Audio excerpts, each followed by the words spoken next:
Yesterday was Father's Day, and as usual, I'm late. Sorry, Dad. There's an old joke that says, the son says, "Dad, you ruined my childhood." And then their father says, "Don't be ridiculous, son. I was never there." Being a father is a biological fact, but being a dad takes time, commitment, and energy. There is much I want to say about fatherhood, but I'm going to leave it for another time because today I just want to focus on my dad. Indulge me, if you will, because I'm going to share 3 little stories from my childhood. Every year, my dad took my sister and I to the Norfolk Broads. And I have to say that the years kind of like blended into each other as far as like what we did and where we did and what we did and how it happened. There is one abiding memory, and that is when we went to Salthouse Broad and we moored up right in the middle of the broad. My dad turns to me and says, "I challenge you to swim to the bank." And I'd like to say that I dove in immediately, but the reality is that I kind of got in gingerly, and it was a lot cold. But you know what? I got in there and I swam. And with my dad in the rowing boat beside me with my sister, I got to the bank. And the sense of achievement after that was just overwhelming. It was amazing. This is in no particular chronological order, but the next story I want to share is about Rounders in the Park. Because every other weekend we'd go and share a weekend with my dad, my sister, and I.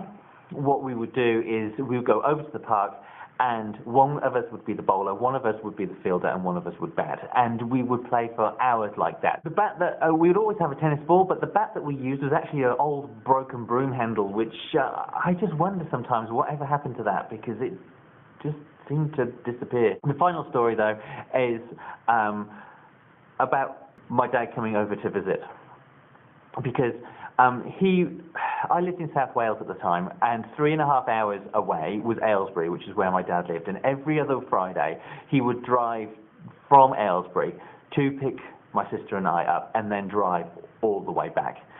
And he would do that 2 days later in reverse to take us back on the Sunday. It was a long trip and a huge commitment. You know, Dad, I know that I didn't appreciate it back then, and I certainly didn't think that those memories would be ones that would stay with me for all of my life. But they were, and they're very, very special, and there are many more besides. But now that I'm grown, now that I'm a man, now that I'm a father, now that I strive every day to be the best possible dad that I can be, I want you to know that I do appreciate the commitment that it took. And I do appreciate the fact that you love me so much. And I just want to say that I love you too. You know, Dad, living on the other side of the world to you right now, and in completely different time zones, and I find that really difficult sometimes, but I know that I can pick up the phone and I can talk to you, and I know that you're there to support me in the things that I do. And I appreciate it.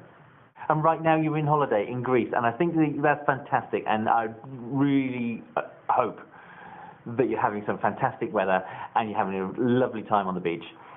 And I'll catch you tomorrow. And I was holding her hand, and I was texting with